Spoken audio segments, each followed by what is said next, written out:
eneye eda memeneda ebobo someneda etoso enkron ewo emfimpim yenu ne aduonu miensamu mama wachen aba Adom TV so ene anopai na wotwe dwumadie na ebraso ya yede eba se onim se drumimida anopa bia se ya na no wotwe ba ya ne yehwe ensema ekos na wotwe mu nyina no emudie ebeka se eka ho nsam dodo ene de hu hia se yesaso esisoma obiem na ye maso deba na ye bedi mu komo ediama onene ensema ye behye no ye bowram ni ahye NDC amanyoko no na amanyoko ahodo enan aka wo ho na wo edi EC akogina Supreme Court ni nyina no ene se limited voters registration a wo ebe sase ebnada ebe no ene EC gina ya wo sise wo eye registration edintro no wo district offices nko ano political parties hunu ni se ebetumi esi ebimo kwan tituni omo wachire woso mutu kwan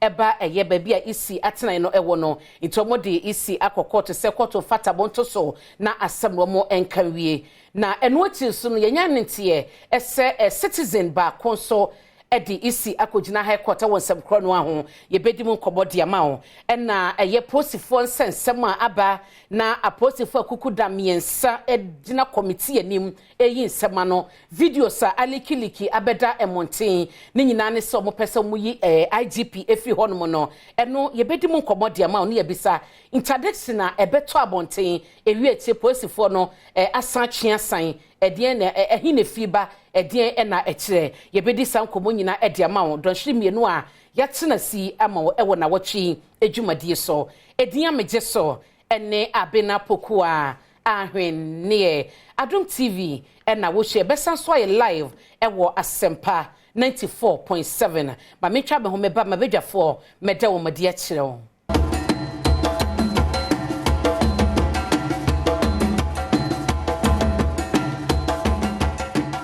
To add my voice to those who have called on the EC to reconsider its decision to restrict the registration exercise to its district offices only. Acquiring a voter ID card affirms one's right to vote, and access to a voter ID card should be easy and not limited by location. Every Ghanaian deserves the chance to exercise this democratic right. I strongly urge the Electoral Commission to facilitate the registration exercise in all its electoral areas to allow for easy access and a reduced burden on the citizenry in their quest to register. I challenge the Commission to be more transparent with the processes preceding the start of the limited voter registration exercise, the replacement of voter ID cards and the transfer of votes, as has been requested in a formal letter to the Commission by the General Secretary of the NDC. We want to know when the names and pictures of the registration supervisors, registration officers, registration assistants, and other officials for the exercise will be published at the district level as stipulated by the EC regulations. We've also requested information on the exact number and distribution of workstations, registration kits, and other logistics to be used in the exercise. It is also our very strong recommendation that, in line with Regulation 22B of CI 91, as amended by CI 126, the Commission listens to the call for the extension of the exercise to take place in the electoral areas and not limited to the district offices of the Commission.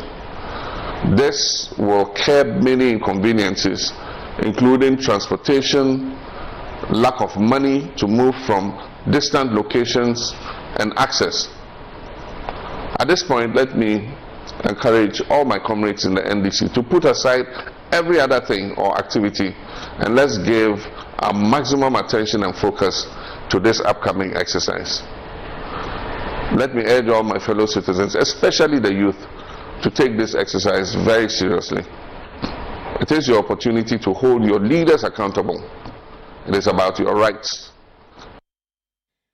Openya wotini ken eye kane mampani John Dramani Mahama nanu wukwada ena one ne party ma ekasaye ena wasanso de to Electoral Commission anim ese edintro na waye na adwene se otro ewo eye isi wo matena ye wo mansin bie mu no emwa eye oman no etinkebe ya oma eye edinchiro no enko electoral areas ahodo ni nyina na baabi obi asebia no onya kwanya na wotumi enkonko chiro ni die mu nsemo ano ene me topica edikan a ye hye esanse NDC CPP GCPP LPG wo mu nyina akambom de eye wo mu si uta kotia isi e Supreme Court empenyefo no peye no mu edin komo Madi Jibril eye Deputy Director of Elections said ma NDC na Nana Kwadwaje Yeboa oye member MPP National Communications Team Duda friend Nana K na wachira gu ne bono wo mu ne mabedwafa no peye ye hye ensemi na yedimo enkomo mame emma o makwaba Madi Martin akwaba Yes, thank you. Pacho boko die. Ema dum boko. Sa eno akasa dia mame. Ema dum boko. Ederade ase party mu nso e. Party mu dey ka say ye. Eye. Party no I am ready for the 2024 elections. Say ye be adwuma readiness actually say John Mahama be president. Party no atime wie ye constituency elections, regional elections bibia ya appoint ye sense directors at the national level. Just say party now ready at the national level towards the 2024 elections. About parliamentary primaries, I do almost 95% of primaries. I flag bearer towards the 2024 election. The back say party must say leading to heading to 2024 elections. Mate, me da say nanake mache. Abra, me jozo. Patrick to say. Erade adom ne ompaibo. Ne de bia so ofemi an wa frame no buza se me hoti. Ya be adom be hwe pa. Ederade as na party mu so dadi. Oh, erade adom. Ayo. Ya boko. Me da say. Oni ti ya hobo ayi guso a. Ye ko November ye ko akoye akoyi ye flag bearer. Bibia guso ye ko so se de empeni for hwehwe no. Okay. Ye hoboko. Party quotes ye din. Okay. Juma de ni ko so pa. Said ye kono so no wo expect ye say bi mo withdraw ni ade no na ye expected ana. Won say what do you call it? A personal thing. Empeni for ne do na ye. They kind or journalists will be to me every party for her. No there be the party nim e there be buga na man. Enti ono ahwe se ne be koso na ne ni anye ho anase wakai ne ho ahwe se okay de aduru no opeso wotana nchen ya enya bibi age so ba be hu party general secretary ansa na waka ho asema na national chairman no e ono one decision one ne supporters akasa omo so age atum se ompeso be ko bi ma at least ompe ne be ntina enti enya de bi a affect party ni bebre but to some extent no meaning say party mpenifo gu so mo discuss e hwe kwan ya ye be fa so abridge Niema, on say social ya party honorable Lanche Martin issue in a statement we and a party so issue statement. Say it's unfortunate say complaints about na fini at committee almost started investigating some na opening no say or the Nejumadi na to hono untimi nto aso bi nanka omo hwesenka omo be investigation no na de good response ebeba na solve problems na by na say be ya ye koyenim no ebi nsi bi but them say fufi antoata ena openino enso e dey atwene ho na o sha party no ne di ni ye e wo lead up to abato da nankasa se party ni na edi ni ye se party ni no endi ni ye I believe say all the aspirants no bia won issue obetimi aka ho asem all of them ubi se obia be catch o ba bia ono feel say enema bi e course no eniti enye ono nko apa say na e bi owo differences be. Okay. But I believe say Ufro no Kennedy Japan says yeah, a compare will tell you say men so we also a many anya ho. A day ni mo one day, e wo ru abo ache ja kun one day. On say redraw ananye e honorable Lanche Martin kwa na redraw. Honorable wache ja kun so redraw so on contest ni bi. To say be wait no. No, a toe on the party and I understand perfectly. But when it comes to party issues, no, I ananje wait to winning election in Ghana is 50% plus one. It is even Boacheja who only support an or non quankra, you hear plus one in the winning election. Okay. When it comes to when it comes to election, we don't joke with plus one vote. Because one and the Kikabo 150%. In fact, it would be a near grow. Even the 10 aspirants in not me 11 cry, or my far from not me 11, but honorable or then one an upon. or president. Yeah, or president. Only president, you have no difference. In fact, media for no pictures be breed, they report for president. Or the president, or no offer form, you know, due to also 1 or 2 reasons being in commodity and benefit, one can submit a form into a training who free. But even on no training who free, benefit sell and benefit in the casa. Say, yeah, you no bit me a kaboom because after winning election, no. Why we now the divided front to qua? Forget about winning election. Yen na ya jia to say per se break 8.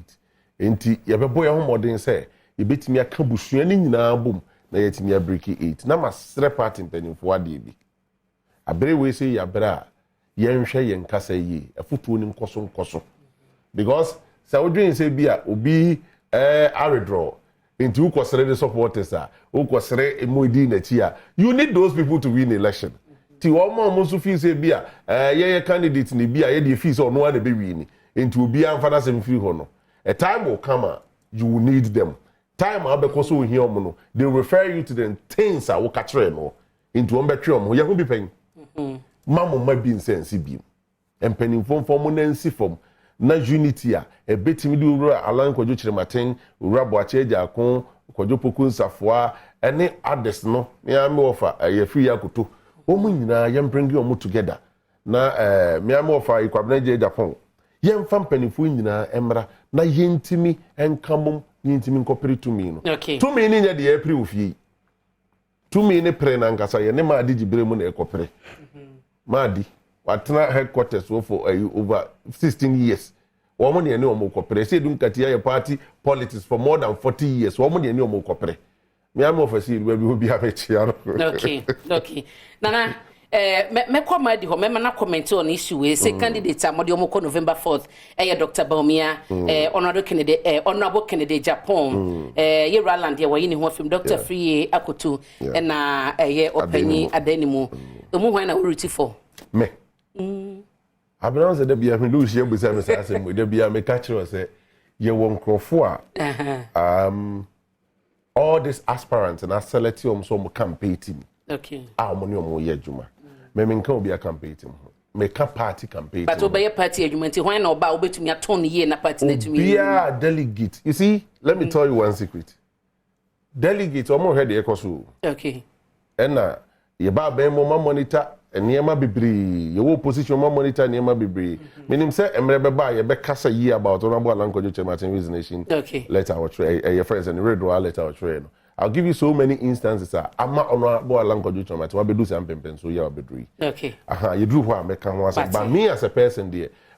I'm not here because of any candidate. I'm here because of MPP. MPP na de me buy. Obia campaign team no so ye juma said ye be ya omo panin no obetimi awini primaries no. Yen so eja yete wa ye party adwuma no ye twen se we nyina be kwa wiye na ya som obi a party de be select ni bia no ye be som ya kukudura ye adwumaden de abo party. But say nana ke na wote ne kanoma de mote se Ira Alan Chemantin wa withdraw from the contest. Nim se bia mo obi an mani ba konso hye ha san se mo pe candidate e ba no mahunu se dem so be strategize ye mo wanwa na ana mani je.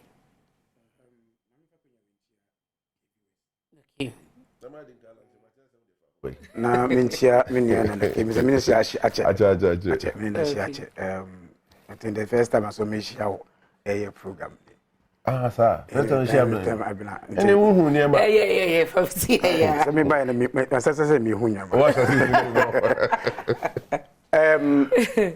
Elections, so-called elections are opponent a crucial elections whether a bigger opponent or smaller opponent because OBI will play in the elections are call.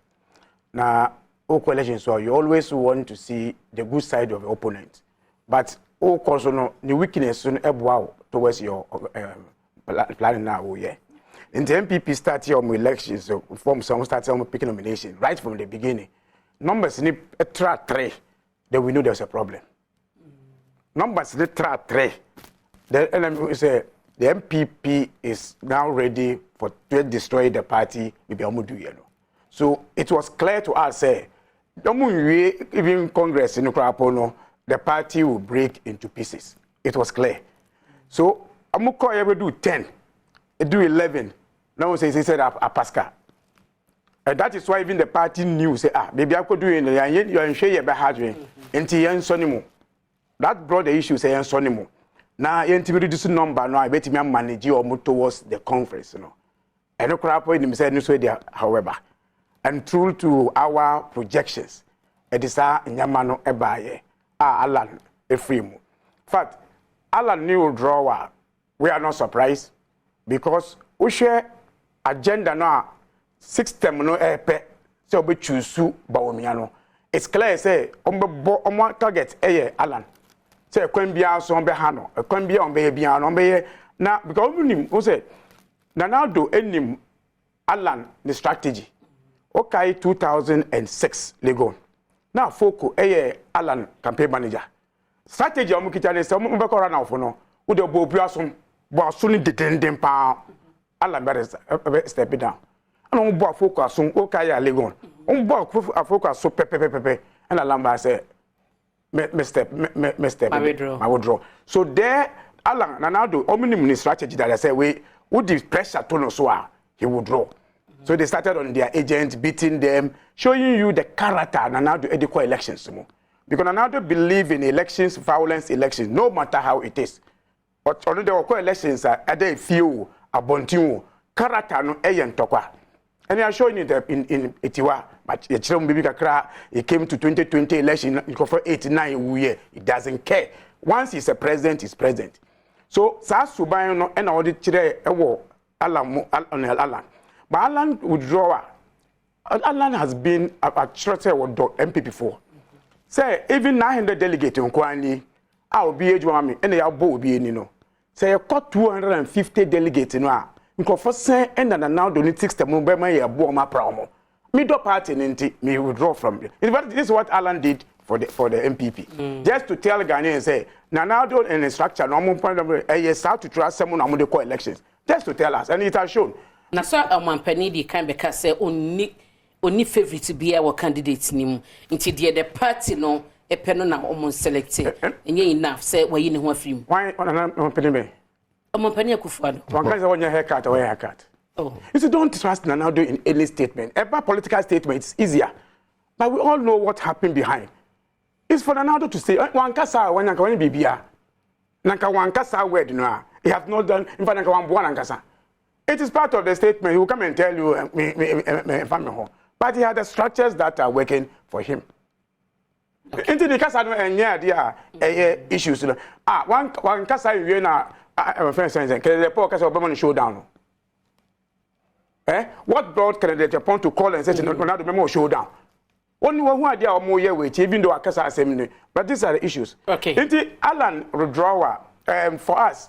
Now I can say they will come with, even now only a limping political party to 2020 elections, 24 elections, because Alan Nakaka say only message be our 2024 elections because Kasa did. Now they are more if a crippled type of candidate. First, nanka omo a cripple friends a limping on Modieba. Okay. They say Alan a free Modieba. But for me, what I am now looking at, I said now on the case could be here. Because you say obey Bruku will be style Libya. Because MPP is good at that one. So Bruku will free mono or independent party no buy. But the MPP, even as a component by Kono, they are not a contest for us in 2024. They say if they bomb pie say by the time they come back, for them people when they divide like this, take them 30 years to be in their before 30 years.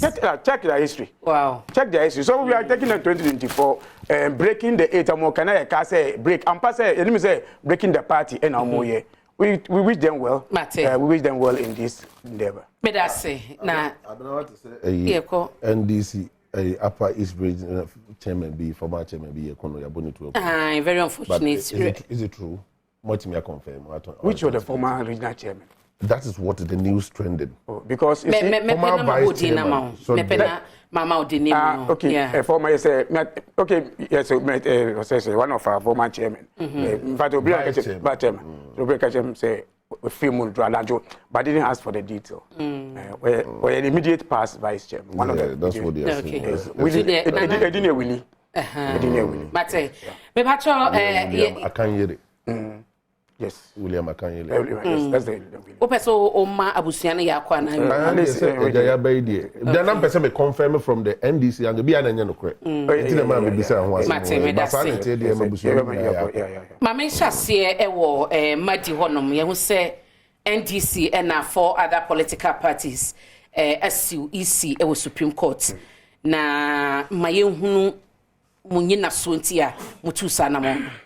Abna Electoral Commission and now Oman Ghana among to me say obi a we do age of voting Oman Kenya na wonchro ni na di nchro so netim bia so na chro di netim bia but it didn't say chro no mra so say be every public elections bia no a wonchro omo amudi any register mo manya 18 years and be count mo amudi ewo mu na omo so omo ntimi nya Kenya and to aba because so be to aba no e more responsibility say omo to aba Kenya obeba omo a chro di no yema musa opportunities say Electoral Commission e also to me no so mran so ta kire say so Electoral Commission wo ba kire obi din a baby I say fata say obeto an program kire din so ye kire sa e wo mrakwan mu say ma baby be kire din no entimi baby betimi ato aba which means say me am kire me din no betimi akoto aba ho na betimi akoto aba ana say wo kire so a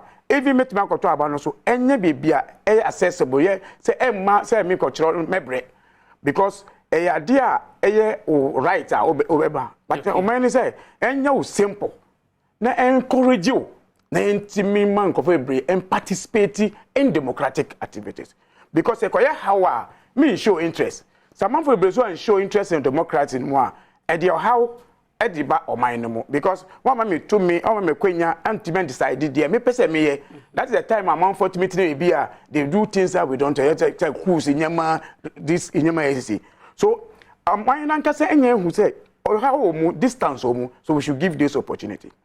Electoral Commission obey this registration limited registration because of the elections obey at assembly elections December 19th for now and also we be registration which is right so we be but Electoral Commission say maybe be a registration center no me fan ko be bia just say only 268 centers ewo Ghana which means a district office bia and be call the friends registration no na your kasa also no adia also na who say district the district bia so na ekita one constituency there are some districts 2 constituency any for instance ofa Okankwe North in Okankwe Central omu ina ka bom in one district which means this large area where na e ko faako e ko kiro mudin and this year ka say adia mo be yi adia how ebebre no am be kiro mudin e wo mu no nti ebe ya muntimi mfan kokra close to them which is the polling station because the last registration adia friend clusters yeah the polling stations 4 and e bomu and a machine so move from one polling station to another in 6 days at least get close to them yan ko be 8 meter mudi and eye crapa mon found close to the electoral area more especially say this registration na ya to abe assembly members catch friends say electoral area no so it will get much closer to them. Political parties, smaller political parties, echo IPAC, and more say echo even when we believe say our colleagues in MPP crap no made some presentation actually say it will even affect almost all the political parties because can we now no political parties are huge stakeholders in their activities.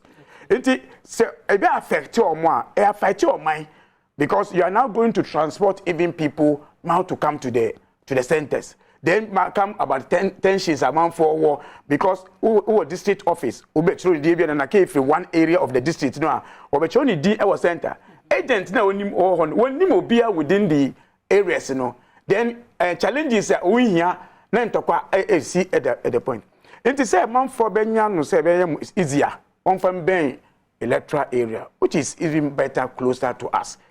Electoral Commission said they first timing and almost 21 days for this exercise. I say we about 1.5 million. We saw only 268 centers at the children. Now 268 centers in only 2 weeks, So they cost 6,216, which is the electoral area. It means you just need about 4 days to do this exercise. We here 21 days because at that time do no din at the same time. It makes a month for no din is simple because traveling time and also. And remember Juba be easy amount. Again, a very reduce someone I can say distances now because who Accra can say district officer. One for free say say district officer sama hanet you. But over a bria which will be a more MP or your area be from Dogo. So for Dogo bad district capital so Udia. It takes about 2 hours even a bri to come to that center. And to be a better deal a D18 years when you Juma afina when Ghana card when you passport afina we for be our guarantee man pay me no every Dogo I have 2 hours I say about almost 20 to 40 Ghana cedi so be choni di so be to abake sani pon we say na one man be choni di e be ma democracy na ye say ye promote ma amanfo ebre em fa ma adwen ebre mu no enya we na ye ka say other commission said they be independent to me all be ye but they all to me say ye na enti nya gidigi nyewe enti ye mfa nko be bia o ma betimi a kire say ade electoral commission ye nkrofo human rights na ebo omo ana say emwa enti Supreme Court tie ya asem a ye kan o man Ghana asem na ye kan ye NDC fo na ye kire omudi ye Ghana fo na ye kire omudi na ye nkrofo so a ye say omo mbre ansa be kire omudi enti kire law no a wo mu say yemma registration any accessible yemma emben baby e be kire odi emma baby betimi ato aba sa na yeti ase e wo we no mo Supreme Court kire sa adwuma we say enti fa ma electoral commission enti adwuma na wo NCC na yenhwe ehwe we man ye wie na de wo be ka kire no ye be di so e de ye adwuma na wo pepe but ye pompa say ye stress hwe na consider situation on the ground na ma ade no ben krofo no na yenhwe de we enti na NDC Echo Court and a smaller party and before the smaller parties in Ankasana I initiate these activities now money electoral commission and in fact I'm call IPAC and my IPAC a promise you almost say oh some am obeka ye no yate nti mama e dan enhia omo free IPAC meeting no na de tie and je men say be press conference only there what share not to was na obeye no nti e ko ha a friends and smaller parties am say a press conference a bad faith because nya sana omo no enedi so omo was engagement am chiro smaller electoral commission okay even ya press conference yes ya press conference e be ya free bio yes smaller parties no san free bio na betina say na chire ye denti port ya wo pese obeye se be ye betimi abo wa ka chire amanfo say wenti e na wo pese bia o ha wo sikemu e bia challenge no do ko a problem we na so ka chire because yes stakeholders electoral commission say o de mate was it 2 days time they say they are ready election registration never so which mean only smaller parties in campo any a KBS of bekan that is why I must say the back court but it's so simple okay stakeholders it's so simple na case way until we say for political parties right a court but madi send musiki for injunction somebody injunction better processing so ebnada ebeye na EC chassis enye late more processes here more it when it comes to electoral issues yen pray we don't rush udi agro no pray Gabon besimesi okay udi agro no pray na wan yen hihie ni ye na onya ni ye a ne hawo no essence obeka se ba me pray me ho na me se ekoye time no e wo ho ye wo time we have enough time in this issue. You say will be bumpy say delay. We have wish say part over. The electoral commission first date or the buy for these issues we October. So about October. The registration we June. And no ankasa delay no ankasa no program. And nyama was say 1 year no one yo. And of course say the CIB ko to parliament. Na yense sam rano mano. Even though the calendar about say be say o. Na sam rano na continue registration. That delay the whole electoral commission's problem. Oh, the delay and issues. This year, no, Dom Kumanon, a year back and forth to say, I'm a boy. No, I did the call a friend saying, court, a friend said, because a parliament on one tier, officer will be a fight. In fact, it is not only the NDC. In your mind, if you been a car, I say, also be between dear Ghana card, young Jesus will be a Ghana card and any problem. But the time where you woman, no be any Ghana card. And so you guarantee free more, which means the only Ghana card no ebe ha no want me ncho ne din obeka ya atifa beka kire say oba parliament e ka say 1 month exactly o man is care oba my Ghana card okay how many months ni after say everyone is wie up to date ni obi na Ghana card. This is what we are talking about. Say it mean Ghana card we are whatever you want to do we will support you. And that issue raise your parliament and the same center issue we. Say electoral commission memma e didn't coordinate district office. Man ko electoral faka o mra mo say ye show din a e be ko electoral areas and that way electoral commission say won nyama ye zin there ya ka parliament.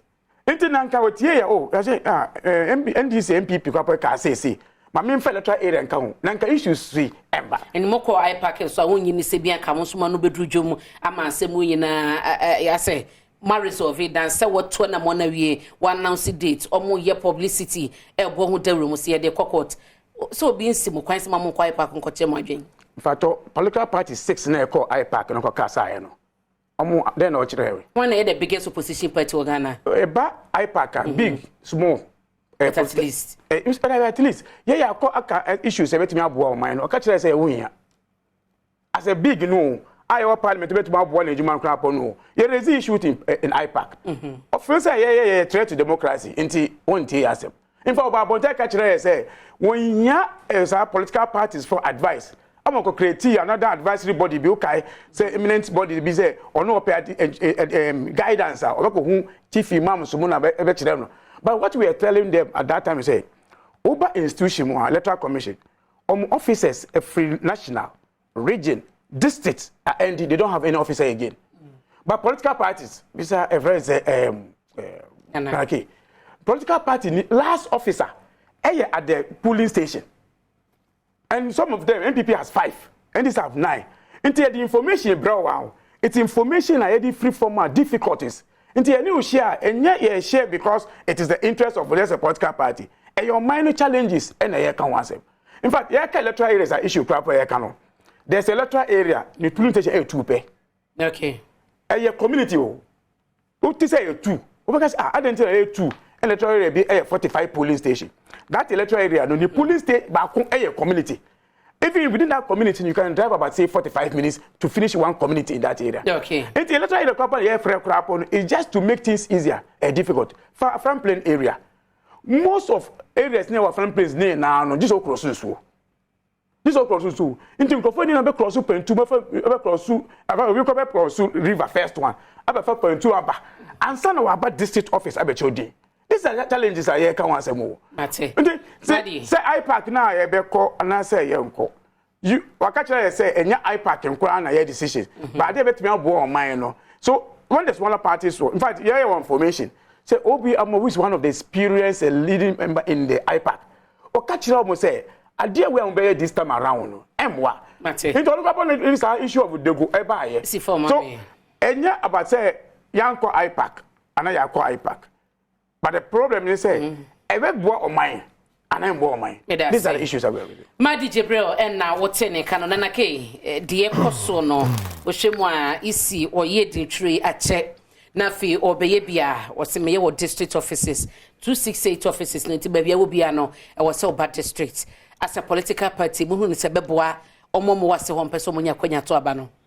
Abdul Madasi my menu opportunity in Fantia me constituency for ya Asante Achim South for omo program no mama me signal say omo monitor program ne pa Abraham abetra na manche omo amanye fair to any Asante Achim nyina ye wo north south and central chia omo nyina nso ene me party penning for so a program no Abna looking at this issue from let's say a distance now they call me constituency Asante Achim South for instance we police crew before police crew ma be bedru Dwaso district capital no one spend the crab a bit me spend the 18 to 20 cities in and out about 36 cities and penifo be raising concerns about this particular issue here abeda nyina here discussing sometimes you may be right but we hear the circumstances around you being right now you can sometimes forgo your right and just listen to the issues around. And for problem be Mijidi is say easy adapted into this new ideas here and create any problem. The challenge is that ECI ready to be provided transportation at the ama or ma enya 18 years on Mitchell Modena. Sir. Maybe sir. Oh, okay. Matiasi. Matiasi. It's true. Sir, Sabi, IPAC enye mandatory said the omni could be a easy apply. Be a easy stakeholders here. No much margin. Here is the case. Even the biggest opposition party, they say IPAC meeting, could be. Me when I see NDC making noise over EC issue, I got a mind. Now I'm meaning the India. Baby, you also mo banam bechre madrin, mo se mo ma. And it means that the other baby are mo bejiatum. So they should stop this kind of noise they are making. Me a kind this if one kwa de anka isi nye de oye no. Se kind this if one kwa. But anya this if one tin ye be hwese bi ene ma nko the way be be kwa e the problem beba. If they are ready to speak with the EC to address issues abna omon to omo pride in ntwene. No mumbra IPAC meeting no mumechre o madwene wo ho. Me gidi ye say NDC lead all the other smaller political parties no e wo IPAC in a decision like this easy bedwene home you know ne ebia wa consider the ideas NDC so they ban.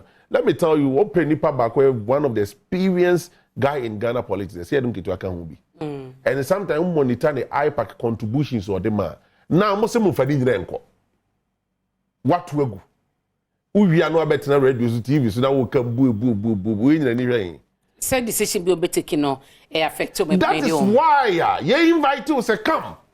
But the same day say nipa say political party says na ko ndo mo kan ko say that only ho you know the mo kan one ko bi enti uti metena han justify say ndi o mo kan ko say one ko bi. How do you know say even at the early stage you know all the six political parties who can support the EC and I feel no who say be a creative problem ti e bi no start free mo but they be a wo call ya and council to me the adwenkyere koi e ko see ni pise there be say wo dey say ba and ye yenso ye be sorry agina fight the system no e be be send it like a threat to the EC ama de mo ka no wetie ba ye is the case abra ye dwa wo si wunya wo maame nyame aye odom obi akum so si nyine nkotwa bi nkodwa wo si wunya obi ya de nkwa awia na atenche se nkwa nkwa nyi hwam wan fa kokọ mesa ntuma na we ye di hwen. When you are taking it from the NDC angle, omunya yesu no musu no, no omunya the right thing. But right thing here, there's some IPAC. Omunko. Omunso for my drink chenko. This is what the way I yeno from the one. Meaning the entire net, the Asia, more chinchina. Tell my friend say, Mensa is Mensa. Charlotte say, here IPAC meeting. We were not happy with some of the things I never wanted. But I am boycotting IPAC. And you feel say, me, I don't know. Mensa here election. I'm a NDC MPs be winia omonia jiabusi. Tije ba de na Mensa here ntia NDC ne na twesa amanso den. Money J. Even my internal election here easy and ebe organize election in the mam. And you were cool with that. Ti se mwati mi sa atam mbufu se mo kwa IPAC ne de ade nyina achi. Mafre easy amana organize election amamo. Enti me who the entire up to date no e BBC o mo kwan se mo nko IPAC they should go but my say dem kan no no so nkyere se bibi koso na o se nyina dia no tum ne ka na dia asomdwe ba maame ye ya haidie enkra de so hwe o kan kwesi out of fire twa ho kakra bi akwakosi oba Ablikuma Central kaneshi aboso kan utwa ho akwakosi mo ha ye Ayewaso Central utwa ho mantem ha ya wakwakosi mo MP also cross the minister and can hear and Timo Henna easy. But Kojirapa, Mami, go to some of the remote areas. Nekoshe this time, baby, or grow in your cow.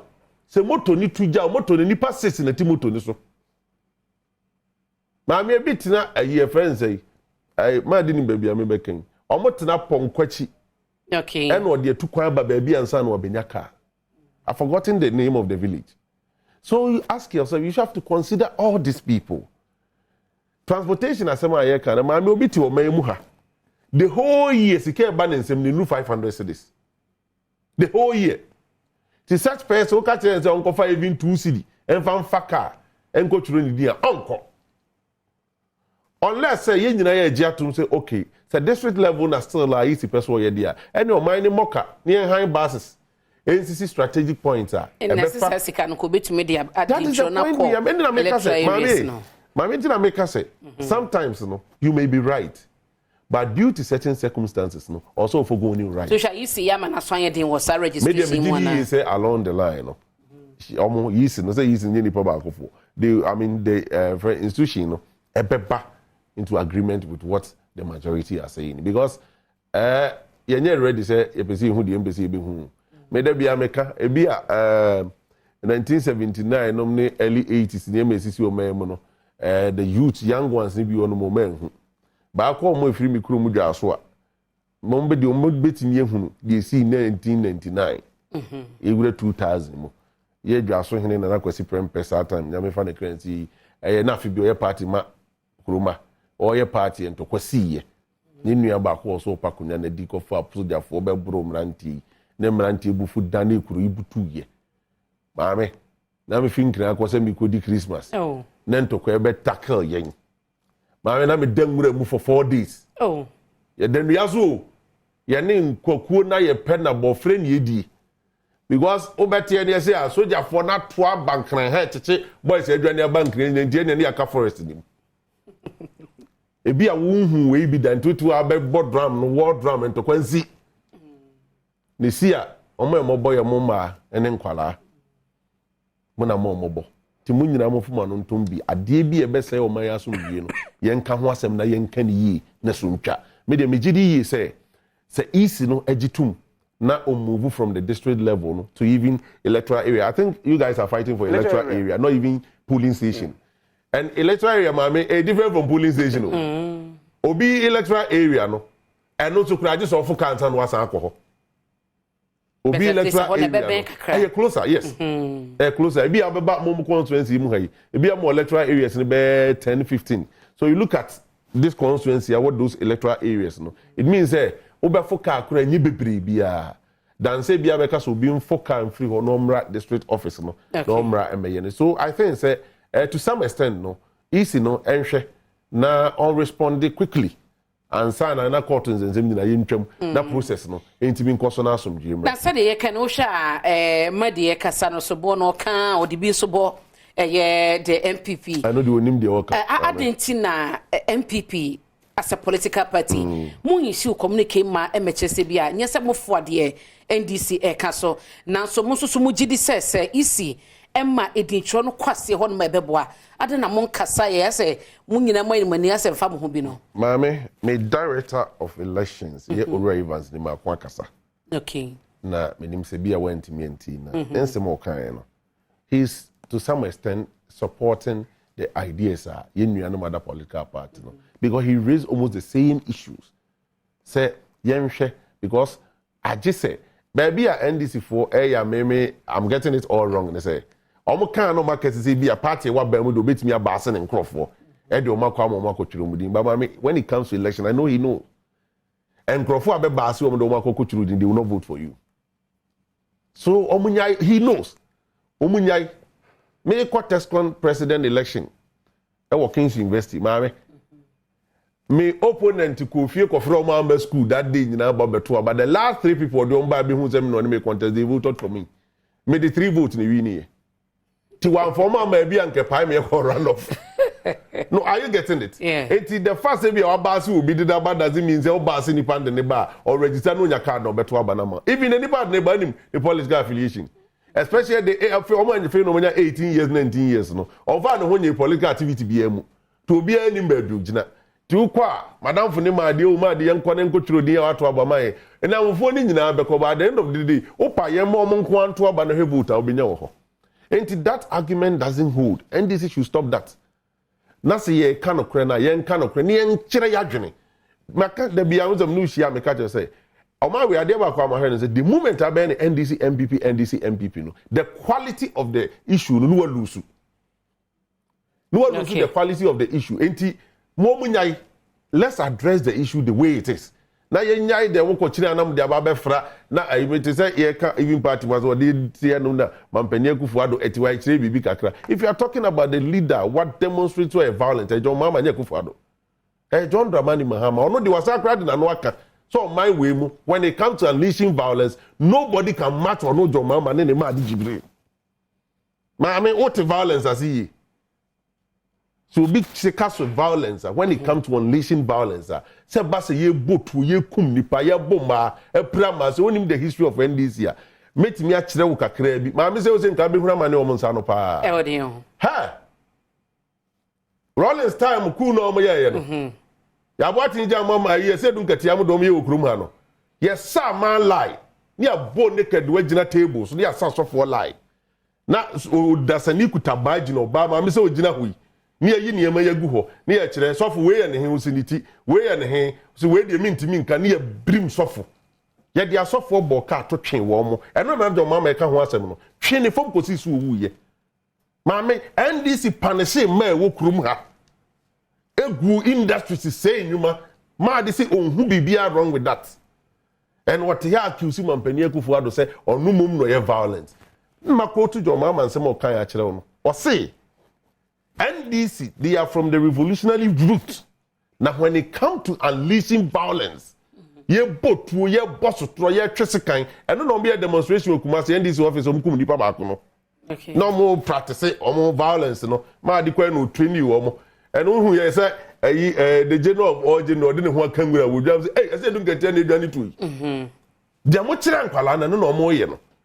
I grab no Kumnipa Bakwato.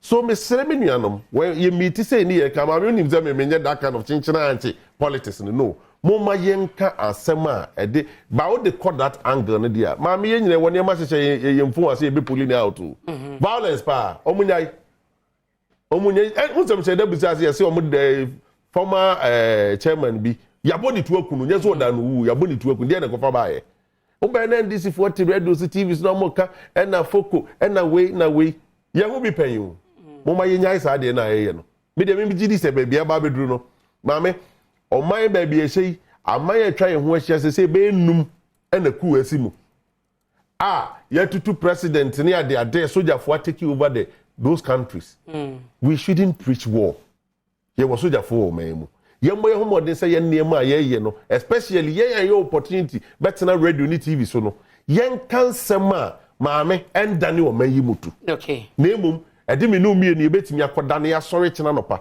na ya san betena ato adwumadi so me de na da bia me hie nipa me ka kire wo mo matena na didi ye say isi ni nsutie na woti na so pamu na say maame o twim no de ko electoral areas na it will not change anything o man no na ebia ebe maka anke ye bo ne beko yanim but me gidi ye say eyade a o say nyina adwendwene ho na say besia kra na beko akopene yan ne saa na beboa maame yenye ne saa na moa me da say nana ke madi obe comment on issue ya we say we raise to some extent no the mo kan de mo ne mo ya adwen but in chiremu ni ade amode ne na machire no kosi say because obi wa ban mu nti no e wo upper hand no e won no say e ho de asem mo ya to asem na twene mo ma na lose substance ogitum I want to say obi say a simple question from there I start issues way what is MPP officially akasam officially also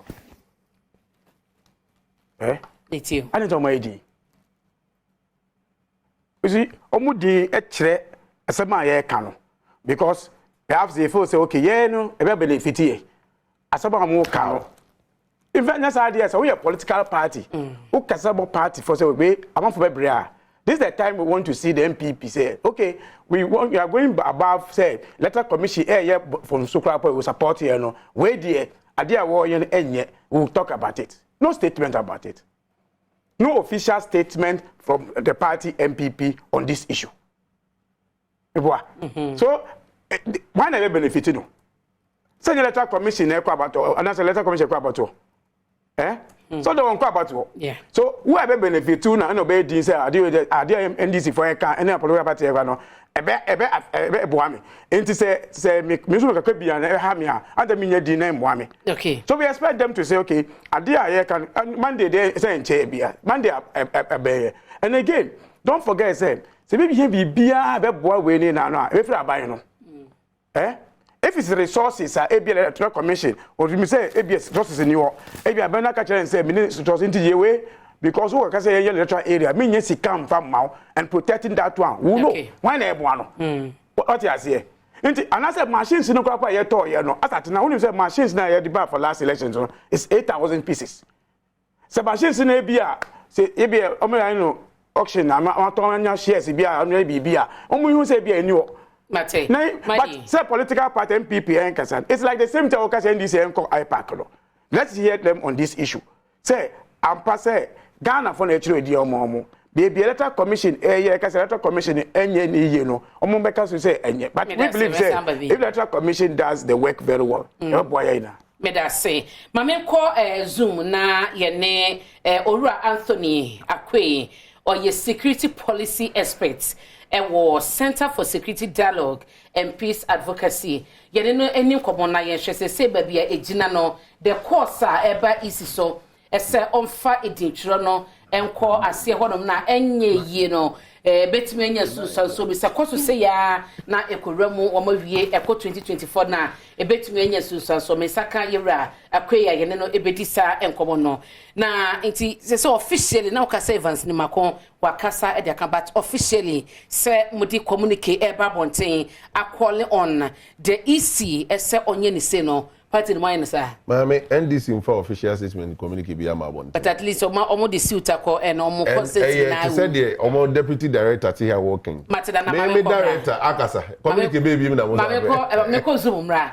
ora kwe ya nwache no pay me just to mami yeda senior bra wanya dia mayen na enkomo ayedi ni nyina eye edintwira isi ehase penada na se wodi be kwase hwakoduru manfo ne ho pe ene se oye wo district offices no isi enyama yehunu se oye ne sa na se onye eto aso se ye betumi nya susanso bi wo 2024 general election ni mu ana mami odi kan mami chia Adom FM fu inala ne pe na mami kense do se de mami election are a very complicated procedure. Okay. In fact, on your event, and because they're on your event, but rather it is a process, the integrity and the credibility of the election depends on the correct procedure in order to ensure, say, parties' interests are being ensured in a very rightful manner. So for me, what is happening with regard to the registration, with regard to some other policies, directions, the Electoral Commission are indicating, and then the parties involved and their stake. I think that there's the need to look at it because what happened in Gabon, most of the coups what happened within the West Africa countries, with the issue of Gabon, it's a different thing altogether. In fact, I can tell you on authority there, election issues with regard to procedures and then other policies, and in Gabon, Gabon. At a point in time, the issue we candidates to be more difficult, and then the delay of the electoral offices. These are some of the things apart from what we can also say supremacy, on our internet network, was also another issue to talk about. So in Ghana, I think the best thing to do is the Electoral Commission must listen to both sides of the parties and then come to a conclusion so that at the end of the day,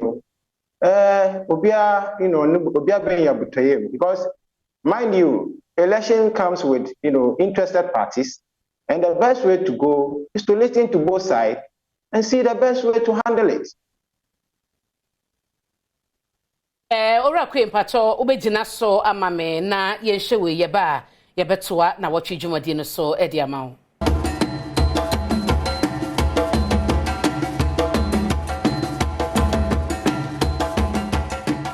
Mama wakwa ba emra Adom TV so ye live wo Facebook enti wajoni ya comment no ya na wo dia to ho mekenkan e dia ma wo ye san so ye live wo Sempa 94.7 DSTV eye 280 na obobodin so ekogo TV a eye 119 eye live so ewo ho join yen na efa comment no ebra empenyifa benyomo edin komo eye Madi Jibril na K na yenko ye second topic no eso na fe yenhye ensem a abetodwa na watchi mu best estasie be 2 weeks ago me kanosa na empenyifo post yakuku da empenyifo miensa akopia bedweku a emrase bedwefie ate tape ebetodwa na enkoma ewoso no kokowie ese omo ebi mo peso mo yi IGP no adini free honom eno ane de ensam na ekokowie na abedweko no tinase no nsema APP free mo ba no ebia no odin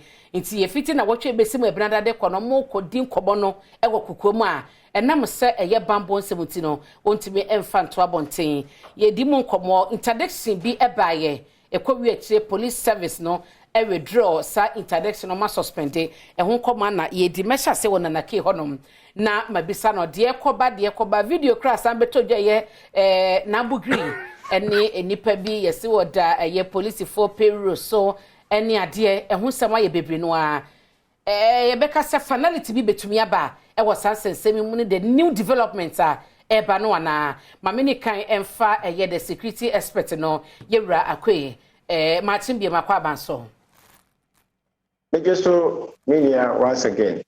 Medase na yenshe mejiri se wa follow ye proceedings no ewo ye ado committee of parliament atie no ene ba bia asem na bedru so far edie na obeka fidelity bi betumi abani manimu ya ewo nsensem ni mu ana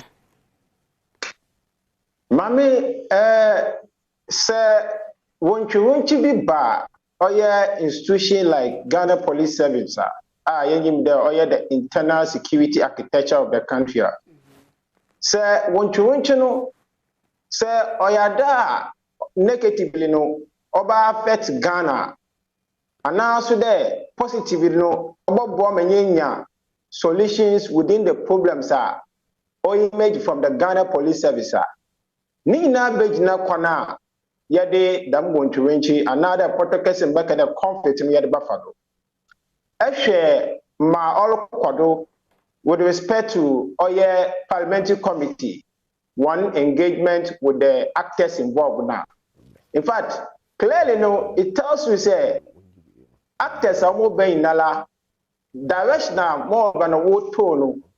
Say your handler it's going to be a destructive to the state security because a lot of revelations are they intend to communicate to the parliamentary committee. But then I believe say in the wisdom of the committee to have said oh yeah obey there. In fact, some of them in command very important because say oh yeah those issues that say your handling now up and there will reveal those secrets to the public. Obedience is also can say that man oh yeah the security, peace and stability of the country. So for me when you are doing there in some or there what bombarding what can cook because of security issues in it. Again, Mamin consider there actors in Libya with respect to COP Alice Mesa. To be a COP in the Ghana Police Service, from the lowest rank to that highest rank, But you there in some and now our opportunity there. Onyano cry because that means some more directional corner. It threatens the stability and the peace of the country, especially going forward in 2024 election. With respect to revelations be OEE to there or your politician and that he belongs to the UP tradition. In fact, some of this conversation, nanka owa won kwandenka on answer to another onyano cry in order to safeguard and then to ensure the integrity and the credibility of a Jumana in all what find himself in. Because in any institution, the interest of the institution should be paramount compared to that of your own personal institution. Okay. But at any point in time, your institution, your own interest, overshadow the interest of the institution. my sister, in fact, Oyada or the hawk said the Berber institution, especially the Ghana Police Service, I can't say. Na yensha interdiction na eba ye di kan ba ye no na achi withdrawal two processes ni nyina no we ye surprise we hu interdiction e bra asem no parliament ete so mo enkan wie ye na ekwawie achi omo san so suspend interdiction no mineba ukoni interdiction or Ghana Police Service dam action omo take against the three officers involved no say ye can na nko ya da dam action or then we taking the ansana even no parliamentary committee won edwuma wa hyase no kwa no wa hyase okay sabosha assembly see no NIB which is National Intelligence Bureau wodin ka wotwa na mon bi of these parties involved when you want to some obo wan kasa within their internal investigation ansana even kwa no parliamentary committee wotwa na mon but police as an institution no one yen them for me interdiction no now I wasn't surprised because actually police funankasa one internal mechanism another tools are administrative tools are what you do oh yeah Ghana Police Regulation 2002 that is 2012 2012 omo kwande Ghana Police Service what to use one internal mechanism in terms of interdiction and then referring those people out there will investigate them no, to that of the service inquiry. But then the question is timing of the interdiction on more worried because we share already the officers have already appeared before the parliamentary committee. What one is somehow that to go. Parliamentary committee nankasa so one man is just there. Officers bi wo ho a wode nsam about to him na wode request bi about to him there won so opede wonya kwanja na weden what side of the story in other reasons the batuma kade was the interdiction implemented in a way say obesiu ayo officers na won so wo konde opede weden what one is somebody about to go now so for me the timing of the interdiction was actually wrong. But then to say Ghana Police Service omu inyitum there on by interdict one there. That one I think they have the power. Just that the timing was very wrong. And again, yeda yasoya yekohu there one kasa so wasan wode kata fufu wadaba bontin there. Was suspend the one interdiction. That is one of the serious issue I must also criticize the Ghana Police Service because They are a security institution, and critically, every decision they allow, as a security institution, you must be very, very, circumspect in any information that comes out because it leaves a doubt in the public domain. When you doubt, as in in the first place, what interdiction by was suspended. In fact. More than also undermining one ability to use the authority now the 1992 constitution or that and again it also undermine the trust of the public for the Ghana Police Service and say Ghana Police Service they need to be more critical in some of the information they bring out. In fact, they need to have a tactful way of bringing information. One security matters going forward.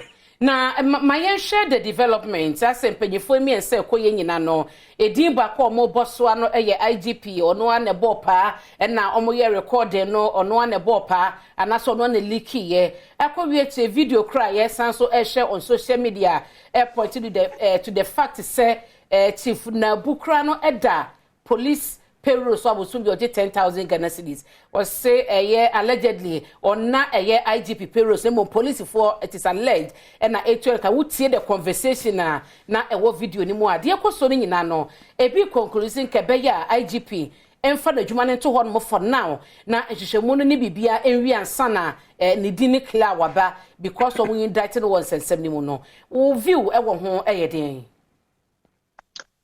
video ba another developing audio another video yeah waba out here. Oh yeah, the former chairman of the governing party, Bugi Nabu, claimed that he's on the payroll, and that is the Ghana police no more than Omutia Nekana. It's a very unfortunate issue, and for me, it have a very serious indictment in terms of our investigation department.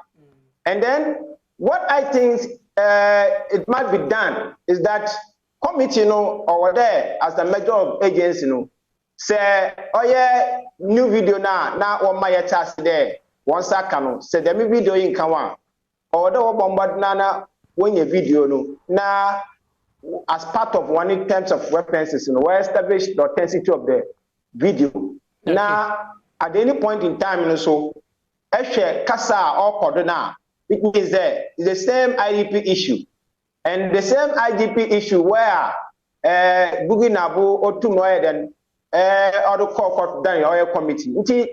In any way it will be best there with this second audio the committee over try the wire than Wafre IGP because here can the chief officer of the Ghana Police Service is the IGP. Okay. So in order to get much information about Sama or Bugi Nabu Nunubano, IGP should be called, and then we also get the side of his story. In fact, Mami established the fact that in terms of intelligence, and Kofu Bay are more worried as to why Bugi Nabu might be on the payroll of the Ghana Police Service. Okay. But the point is, in intelligence, a lot of things come to play. And for you, let me state this clearly. Okay. Don't be surprised there. In fact, in Kofu where very nice ladies are. By the time you realize they are on the payroll of the intelligence agency in Ghana here. The reason is that almost try to bring a lot of information to the security architecture in the country. Martin. Apart from that,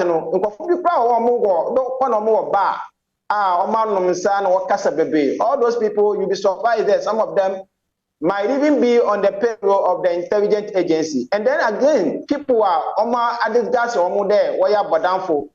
in the public domain. A various trafficker, those people are there.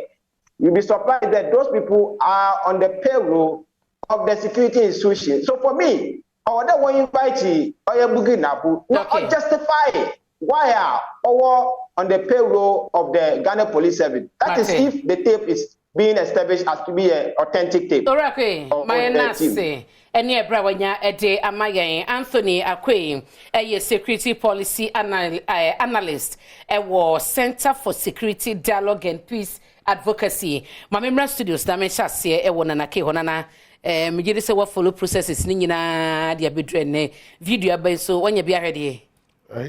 Abena me hwe video no but many issues na e ko. Okay. So far unu no se ensem we betumi awie ne ka anya anopo masibren mani mu ya. Around me that say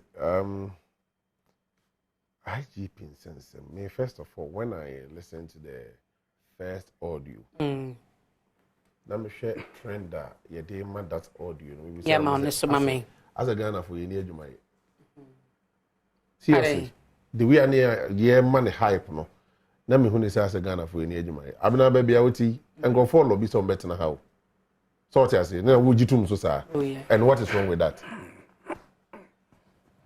lobbying enya dia o man ye mere chiri and this will be lobby so up a position IGP position no according commoners ya body for any coding money pa no recording now why should this become a national a discussion at take space for almost a week or so but na uji to say ya na ya kasi we see nkumodwafo enija nti se wo kon lobby a fa no kwan a wo se wo betumi make you case nti allegations are one making yeah and no na me feel say e wo se ne papa mu no enka wo se empanimfo etena ase ono omudi nkomo no I investigated those allegations na nsa na ombeliki videos no audios no omaliki na nka so mo investigate and say my okan first of all not because abia asema okan say the empire is working for the NDC until I investigate but you see the moment somebody like the IGP is working for a particular political party okay they see 2015 let my vote count alliance a demonstration uhu boy boy nkurimu mame ye hweya ma me hu si ya hwe nipa redie mu na wo kobusa ga bia so kire da ko ye butu table minim se wa chere bi table ma ne be si ma chi sei because ye ko demonstration keke so some of these things experience be a yenum bi ni na ye no say ye ka say IGP is working for a political party mama e dangerous me before I met ba semdi mu yi kura I have my own observation my observation is say president and sack the IGP on sack the 3 police officers no in free police service mo say the 4 of them all of them must go mama the security front ne kuta yen so man no say divided that yemfa nko war and bear in mind the COP Mensa why director in charge of police operations before and let me tell you COP Mensa when the boys of police service the same as IGP Dampare when the boys of police service mama I want to entertain police ni mu say ebi ewunim police mu nsem papa o man working under COP Mensa or benefiting from working under him they hold allegiance to him and almost we are benefiting under Dampare who hold allegiance to him. I'm not against any of these officers. Dampare is doing fantastic job. I remember the way the police officers Itimichiachi minister that young police officers know Timichiachi minister of state Ubeka wanumu nsemu nyina Dampare release they have one say mama what you will be like what Madi Jibril Nana K, we are known in this nation. Mami didn't also seize me car for 1 week and Sunday be at the Beko court and Mama go to your final. Na car me the edge man what Jesse ho. Me permit na magada all this information make court on that. Okay. I'm not against all bet here. Say write something for me. Meet me in court these days. Na me go medjuma because fine I need to raise money to pay the fine. Me wa car na the edge man what is it can see ho. For 1 week 2 weeks. Ni echewa eja wo se court ye prepare case for court ma be sometimes kwatena omani man as ye treat you sakwala bi even to get an officer to talk to no ma no betimi atena hwa obi emfi adena ye ne be say I am 100% in support of Ejuma IGP but me challenge na me reason no and okre ma me wa for red light mu ya chew they say ye dey self recognized bail or something. Mami, you're in the same day because they are people who are known in the system. They can't run away. They have faces that may be over FBA anymore. Mami, you don't be saying those masquerade PR. People still can identify you. Ain't such people, no. Wutimi check no aje a whole minister can see. MP Pentamako Parliament ni achene car. Main cassette were yet the end of council may yenteno. But those people, no, me nim the entire up to date. Ye chini pa na kwata na kanta back. Ye tim do bit na one man 48 hours afa na ni releasing. Okay. On traffic offenses. Masre do form na the yenche no. Name me ye chena within some few hours no. Whatever information we hear so my police officer did a chiko ni fie. Na mo ko confirm say ho no tie e ko na dwuma mu a yenye ni releasing no ko ye dwuma. Okay. Mami, on the main issue, yeah, a situation whereby a 2 COPs, those IGP is COP, and Alex Mensah is COP, and I think Asari is a superintendent, and when be my JBB honestly a superintendent. And issues about Bontain they say, Bugri na bu police payroll so how? Why they copy her? Or meaning say police were intelligent or picky from Nkrofua. Get those people who are bringing intelligence, no, or the almost some package they more. Meaning say no be so and or that. But mami, say a contract na yene Bugri na bo assign say only Nkrofo we inshia na record your farmer media, then there's a problem. Because videos are APAP, you know. 10,000 BPM say every month, 10,000 BPM. Some police officers and so requesting for their portion of that amount of money. So, mami, those police officers in the leaky audience na because e be at the na imiame former chairman no motana sekan ye no when they so sikade ba wo ma wo. But in the first place, Mr. Party executive quickly they should suspend Bugri na Abu. Yes, suspend you on. Yes. So why are they? Yeah, you are not fair to the party. enti maame azumi say general secretary ne ba former chairman ho no ni bedi party hu koma no wa recording na dia koma bia say president asem no be ka na dia koma no it's wrong. Recording started here. Who kai say me am deputy general secretary na no bribo ahin because the idea we ya started so we dey ensem beba kurimu and then maame ade e mo friends the brochure say dey ebo am friends brooch ebo ogun and then nyina do recorder watch say bobo yen enti jama no obi koye private meeting so man run who naked na makoshia yeah no so possible and also the assembly beba but so nim say chief nabu oyo ohempon and no na make say say ohene at his level mame ayefo make us match otumfo ote akonya so me ame na bondi ametiwa na mama muso say waso wo ye recordings a kan DC MPP nkagu NDC kone ho MPP kone ho obi a problem okona na ho ogo kan problem according to the way of person kan o ma lobby for position akona na ho say na naso wo ye recordings a mame o man kada ne abutu penny voice penny die mate mante but say on him pom wetimi record this am created this kind of mess police service more then he must be suspended. Yes, suspended from the NPP mo party no in taking it on. Is it because say be or can no cranty na more person mo yini sin chair na say in what sense? I'm not talking about mame asem nankasa asayi but the idea to record somebody no Ubada who say mame and come other party faithful in the coding or recording go. And I'll pay you to show preposition who release it. Me, I'm afraid and prefer recording. My no pen go for me no Mr. Muriasia, or be a pediabo, and will be a pair recordings. Met him, my mere share near deep private and come back can be and send me near three. No, Chinam better answer now, more kind of secret, my minute that air. How would you feel? So what you committee no was say and send those any nano bit to me a canon and no baby say evidence away. Not president. I was so nya BB evidence be or the back any what or was soon. This is not the first time I chief Bugin or come and penny ho. Aquaco lobby a movie. Okay. And minim sem penny for no more party. We go to them all the time. Why? Then we know when we need your money being. We go to them all the time. But I mean, my main concern is that I don't see why we'll be lobby for position, you know. I mean, the whole national issue. Me, I know the problem I'm going now, lobby for position, I can say, I sing, and I can say, I sing not. By election crown or the IGP, Namo say, or what allegiance to Babintino, what the police in Pennyphone could go into the mind to me and you may be or somewhere yet, one more the Sako 2025, NPP with Ebedin Kugo, and I send no by election. Oh, Oko NDC more.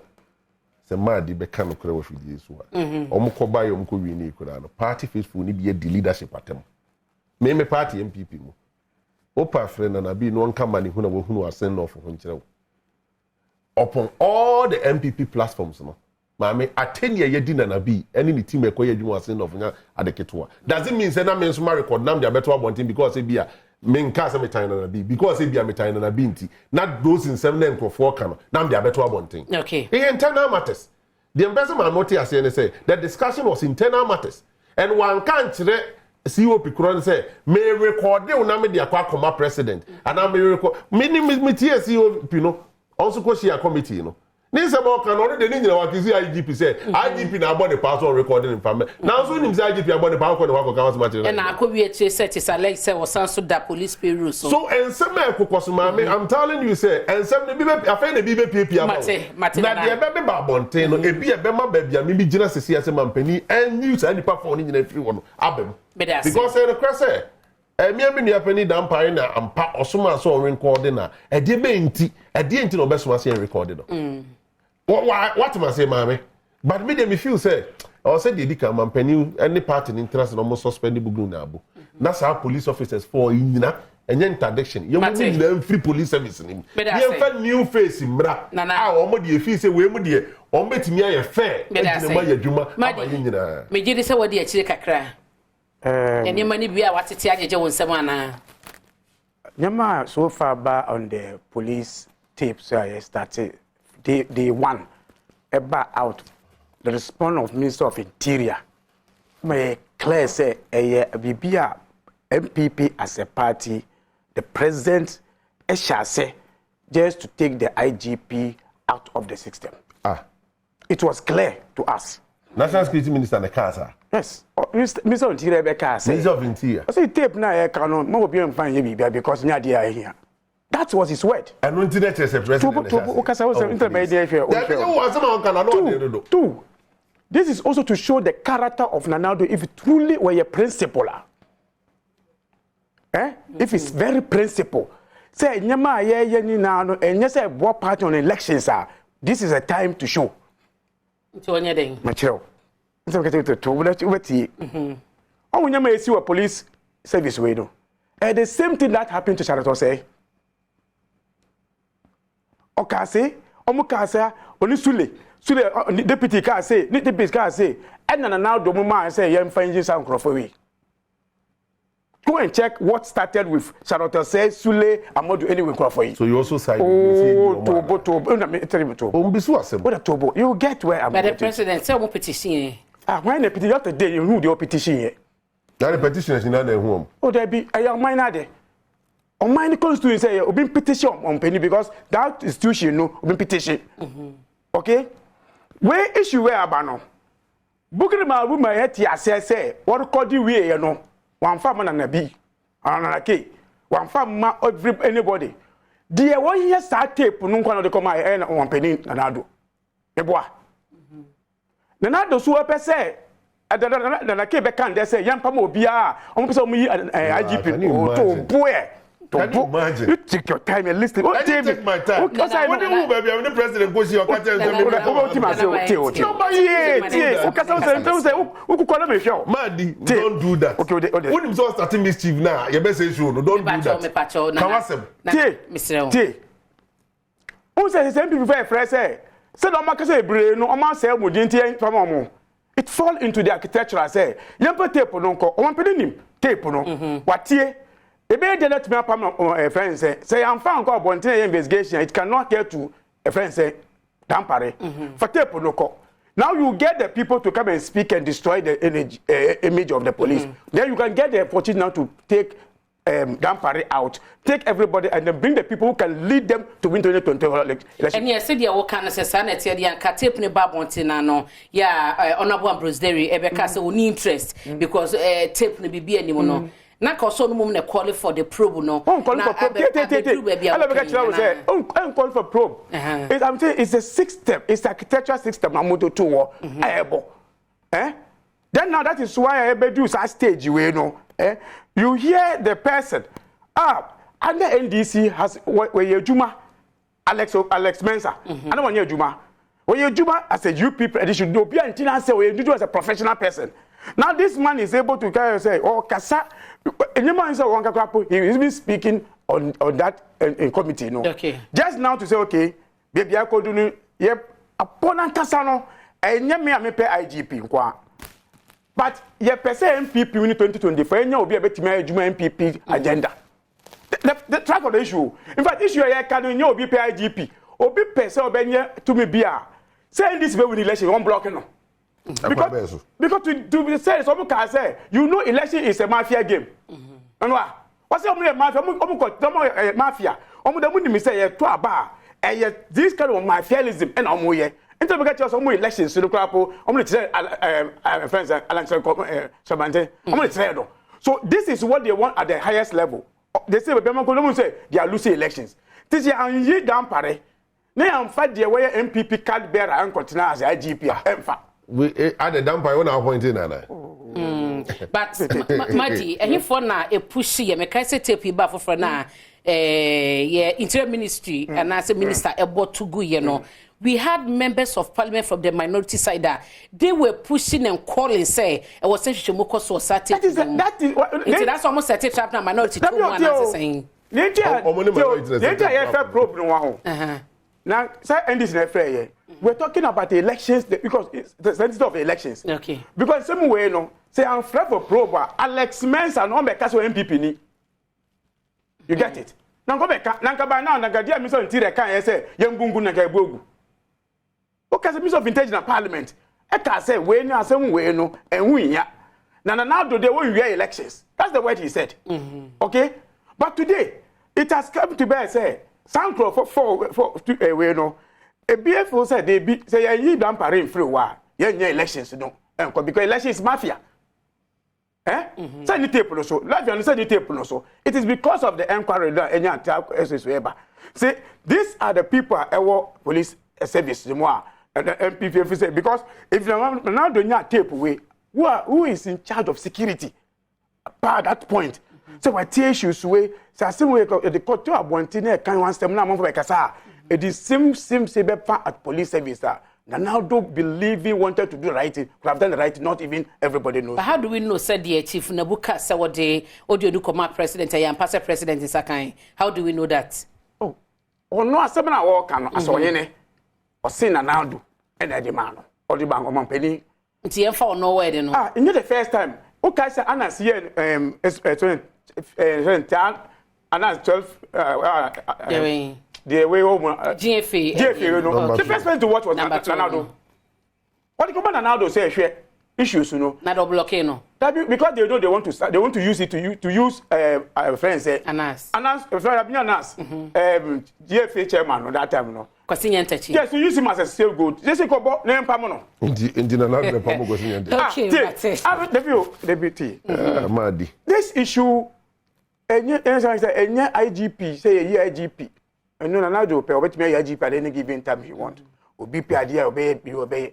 And this is on the first time IGP and this IGP actually minister da. No. Obi a champ boy minister. And the NDC. Police arrested him going to Cape Coast. And the first police for when they are doing professional work, they are doing professional job. But say you can say the MPPs now do. Well, one body has institutions, BIM says professionalism work, you know. Now to come to say some party no name fan some baby I was say especially when they did the interdiction and then now bring the people back. Even confirms even the style of Ronaldo's operation. So now the anytime be investigation be no you be starting investigation or say case now say they started my mom a friend say interdiction so no and when the chairman of the police council okay who is the chairman of the police council who give them advice interdict somebody this has a level of people what am I advice the chairman of the police council when the chairman of the police council so they know what they were doing when you say mapa mo case so they have already destroyed the case for you already. They know what they are doing. When you are buying now, because I'm the chairman of the police council, and the police can never take this decision of the interdiction or suspension without the chairman. Interdiction or some reinstating. Me say no, but I'm saying the chairman cannot be. This thing cannot be done with the chairman of the police council. Okay, wrap up now. So phone lines. Idea. More quicker. Idea the party is trying to do, but you see. Ghanaian, this is an opportunity for Ghanaians now to look at whoever who become IGP. Say, pardon me, I wish they will leave them for them to prosper to judge them. Okay. In the system, but still no more call. Maybe say, sana we can say we some more boys, Omo koye langas boys say omo ko bobo mutu. Me da se madi. Madi Jibril na wote ne kada na ke wo hanom na wo de ma men komra. Me wi a 2 minutes now they wrap here. Na maybe phone lines no nti komo ayedi na no pay no obetumi e de onso odi aba comment aba numbers no 0301221301 0302 221 302 and 0302 221 304 0302 221 305 number sibo bia no obetumi afre na wadwencha wono de abayedi kan di isi enkomo edinchiro na omo eye ewo mo district offices nko ano ehina wo sha obetumi akọ district office na kwakọ udi ana na se woni Ghana kada omo awode omo kodo omo guarantee ama wono eno so ho asem te se obetumi ati omo tie de omo akọ eya na wa mayen ate wonka numbers a egu screens ne so no me pacho obo a na wafre na megusu etwen wo no mame entie na na ke 2 minutes na afin me nkwa homa so opeso o clarify bibi mame Madia can say bi o hanuma ya clarify ne sorry kwa you have not been fair to the president. Okay. Mampeni Kufuor no one appoint IGP Dampare, right? It is a Mampeni person Dampare. When he has to set up any people to go and do recordings and sign on the IGP. Okay, my man, kwa mama so manpacho. Kweku Martin. Me ho ye na free fin. Me free mo ni bale wa sorry. Ye ti o papa. That's great. Na me ka use the kakra. Okay. Edi kan no efa no NDC and UC between them no. NDC for no wa gene say omo kwa park na omo ko tu UC for. Advise to your material almost on fire bike will change up to now. You know, so if you saw them, what to the four on doing to even if a contribution and a suggestion among what they come. It is arguing so much 2 years for no, or when you from Adom now come contribute now to me and what. Now, since we see the American say, in the registration of Mobile, so we are district head one idea, no credit. Say bia community ni mu a community bi ho a ne crofo betumi adi 2 days mate kweku mame na se why na me fa Adams Martin. Good morning. Me pacho o free fin You from Upper East Region. Mete yeti why I'm calling you from Upper East Region. Okay, yeti o I'm calling you from Upper East Region. Adams What I have to say is the registration in the EC is the right direction. Because if you vote in various police stations, there is going to be a chaos. So the EC will be able to identify who qualifies. Thank you. Then let me go to the IGP side too. I want to find out whether the commission will also invite the IGP. But the IGP have to be there to also clarify its view. Medase Adams on that one no chairman na the committee no honorable Atachi was some beto nsa afre IGP na Kwesi Martin Kwesi Yeah, o frame me fin hiu madam me frame asen atrobo anda yeti o mo komo na mpese me dibi kakra dibia dini enko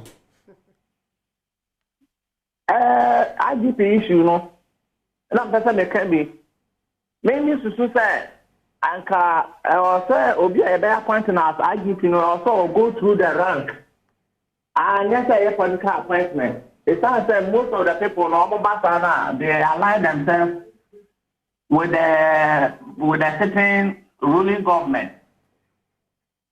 In this political go through rank na could do as sort of Ghana bar to sit in the okay. Mate, mame na se Kwesi ajoa Martin. Mame. Hello. Me patro yetie me wo phone mu na wallo wa TV set no why wo frɛ ye fi ma ajo. Mo. Me dum ni patro de. Me patro me kase fi odumate. Yetie o. Oh, ajo akose why ya na watie me wo phone mu nyesa be chance na watumi yen dan kwa Martin. Dan kwa temenka. Então capa. Me patro frɛ me fi. Me kasa si ele belenguma. Yeti o. Me patro mon kantre EC boss. Ghana ye nyina ya bia me titi ni pa na me kasa ne mom. Sa limited restriction o emboa Ghana. Okay. Embo bia embo party na emboa Ghana so. The party dey asu bi ba Ghana ye do Ghana ya ye dia. Into when send ne dia into culture ni no ya dia o ye tintin na o ye no. Medase Isa Mohammed Martin.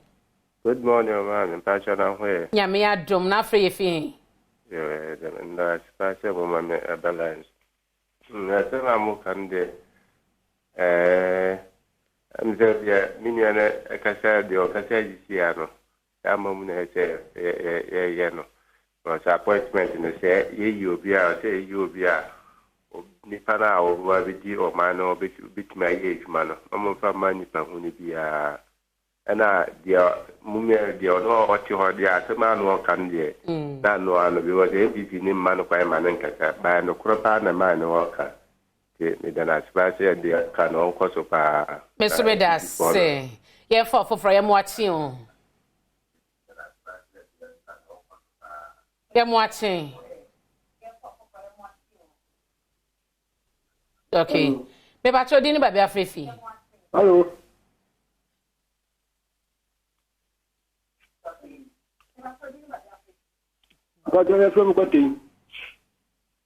Okay. Lower TV set na tie me wo phone mo ai my ntie o.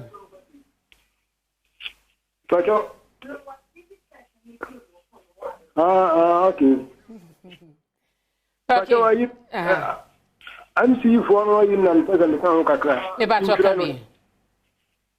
Idin kirano. Omo etremu na office onu kwa de moye. Okay. Me da se me pacho wo fra eya na wodum TV no kasa no so hu na watie me wo phone mo ai ma me fa ofofra ye mo achi hu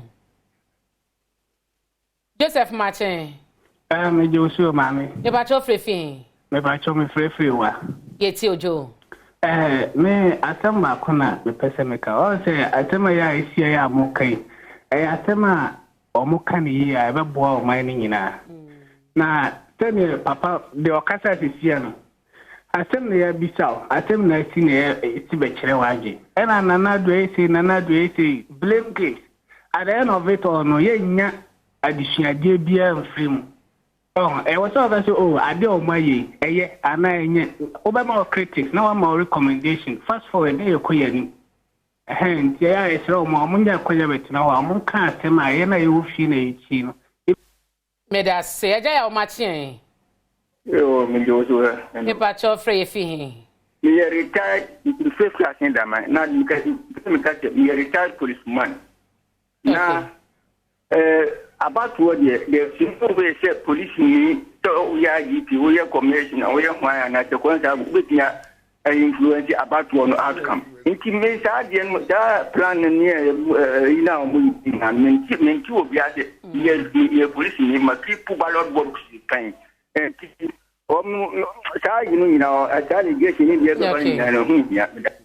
Mateja ya mama na se Ebenezer Facheme ye breno aso ne sa yentimi fofrefo bia biemu na na ke na okasa 2 minutes mami na meka adiasi ni se mampani akufuado ontimi influence election results in any way the same way and IGP ontimi influence election results in any way because see Rollins time mama me na moto aba na edi soldier for police for abebro ne abepeja ballot box ndi kono ne edi foforo abesi na twamu say ballot box ye nyina atuguma ye nyina gina ho ne yakan ye mpene ema wonsesa no enti dey na police be wu even the EC chair no ni wu a obe play e wo mu ye de hen okay we go about to mama ye to police station EC chair we di police station ye to aba ni nyina awia me gina obi me kan say about to 2020 dey na me wo me constituency okay baby ye kenkan wo firi aso a kokro bi to aso nkwanta private school now mo kan dey easy one thing am hu ne say easy officers no me ye nipa o gina wo firi ahomache na kopima na dwebe na ya ye kenkan wabre ti wo kan ya oduru 89 no oduru 89 no kan 89 no kan 99 obi ajo crash hold on nye 99 89 o kan dey amend this 10 vote what can 99 afi o tweba kan 100 tweba ya chi na mpa 89 waduru wabre o so te asese enye se deliberate wo she dey game so these are some of the technicalities wa ma wani anko ho na ebufa osu bia enko bo mampani akufu ado so bo but as madi we dey fache me 1 minute why you bra so mame ampa say police will be intimi influence elections but they can also influence elections because see say ye ko field na police commander timi ma obi a wonye police say police atare but ba ko di bone or center to worry somebody this is what we talk about me that say Madi Jibril a deputy director of elections at the NDC and Nana K or your member NPP national communication team no waka ho bi omna be come and son opaya no mu edi enkomo happy birthday enkoma kwabena danso ne wanya efi no di no mu enso 57 years onyame onhira opa miame boss esi wo hene na wish you happy birthday no your driver ne so you good papa anyime be hwe wachira kwan ti kwabena onyame nye okase no wonto nkona mu okoma so de nyina na obade no ema no emram edi ameje so ene abena pokua ahwen ne Tema West MC. Tema West MC na woda. Obahima happy birthday to you nyame Israel. Mada wase ama umo ene hye ene tie makrao anope.